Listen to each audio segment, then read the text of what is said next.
তোমাদের সঙ্গে শেয়ার করতে কেমন সহজ পদ্ধতিতে ঘরে থাকা যা কিছু আছে সব কিছু দিয়ে তোমরা এটা করতে পারবে।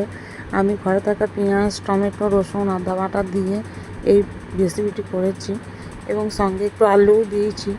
আলুটিকে কেটে নিয়ে প্রথমে একটু ভেজে নিলাম কড়াইয়ে। ভাজার পর একটু হলুদ দিয়ে ভাজলে আলুটা একটু বেশ লাল লাল পাড়া করে ভাজতে হবে। এবং এত বৃষ্টি পড়ছে যে আমি বাইরে তো কোথাও যেতেই পারছি না কোনো জিনিস আনতে।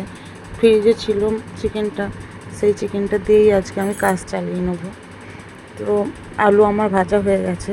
এবার কড়াইয়ের মধ্যে একটু তেল দিয়ে তাতে তেল গরম হয়ে যাওয়ার পর পেঁয়াজ, টমেটো একটু লাল লাল করে ভেজে নিতে হবে।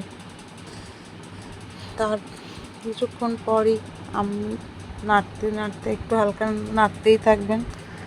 নাড়তে নাড়তে যখন পেঁয়াজটা একটু লাল লাল করা হয়ে আসবে, দেখুন আমার পেঁয়াজটা লাল করে ভাজা হয়ে গেছে। যখন লাল হয়ে ভাজা হয়ে যাবে তখন তার সঙ্গে আদা বাটা, রসুন বাটা, কাঁচা লঙ্কার পেস্ট আমি আগে থাকতেই করে রেখেছিলাম, তো সেই বাটাগুলো দিয়ে আবারও নাড়তে হবে। মশলাটি এইভাবে কষাতেই থাকবেন, কষতেই থাকবেন। মশলা যত কষবেন মাংসের টেস্ট তত সুন্দর হবে। আমিও সেইভাবেই মশলা এইভাবে ভাজতেই থাকি। তারপর আমি দিয়ে দিলাম একটু জিরে বাটা, মানে জিরে গুঁড়ো যেটা প্যাকেট কিনতে পাওয়া যায়, আমার ঘরের মধ্যেই ছিল। একটু লঙ্কার গুঁড়ো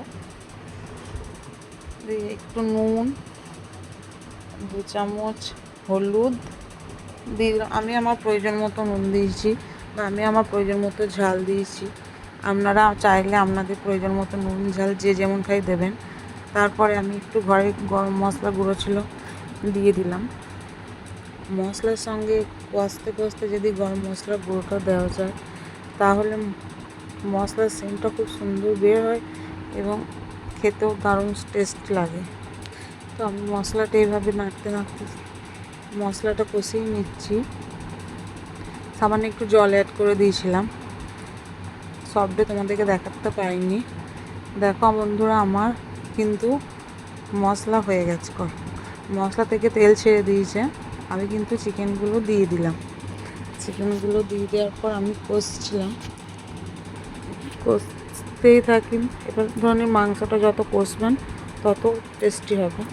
এবার ভাজা আলুগুলো দিয়ে দিলাম।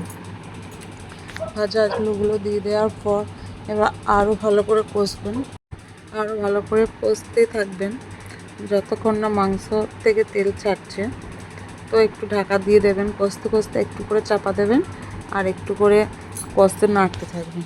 এইভাবে মাংস রান্না করে দেখবেন, খুব টেস্টি হয় এবং খুব সুন্দর হয় মাংসটা। আমি একবার করে থালা চাপা দিচ্ছিলাম আর একবার করে কষছিলাম। দেখুন আমার মাংস প্রায় সেদ্ধ হয়েই এসছে এবং মাংস কালারটাও দেখুন খুব সুন্দর হয়েছে। এইভাবে মাংস কষতে থাকলে মাংস সত্যি ভীষণ টেস্টি হয়। এই দেখুন মাংস আমার প্রায় হয়েই গেছে, কিন্তু আমি যেহেতু গরম ভাতের সঙ্গে মাংসের ঝোল খাবো, সেই জন্য আমি একটু জল দিয়ে মাংসের ঝোল বানাচ্ছি।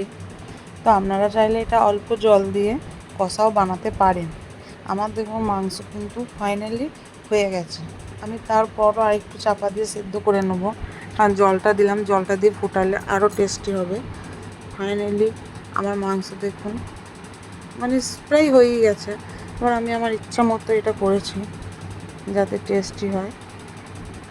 এবার কিছুক্ষণ পর দেখুন আমার মাংস প্রায় কমপ্লিট। এত সুন্দর দেখুন ঝোলের কালার এসছে, যে অসাধারণ। আপনারা ঘরে থাকা এই প্রয়োজনীয় জিনিসগুলো দিয়ে করতেই পারেন, দেখবেন খুব টেস্টি হবে। আজকের মতো এই পর্যন্তই আমার ভিডিওটা। চাইলে লাইক কমেন্ট করে দেবেন।